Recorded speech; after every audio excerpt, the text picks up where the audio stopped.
ఎలా ఉన్నావు? I'm fine. అక్కడ సిచ్యువేషన్ ఎలా ఉంది? Mummy, daddy? డాడీ ఊర్లో లేరు. నేను ఎవరితోనైనా ఏమైనా మాట్లాడాలా? ఉహుం, అక్కర్లేదు. నేను ఈరోజు హాస్పిటల్ నుంచి డిశ్చార్జ్ చేస్తాననుకుంటా. అవును. ఘట్కేసర్లో మనిద్దరు ఉన్న ఇంట్లో ఉండబోతున్నారని ఇర్ఫాన్ చెప్పాడు. అవును.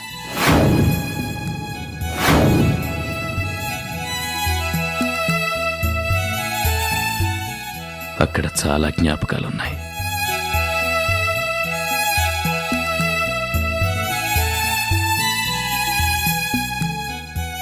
I miss you Sameera.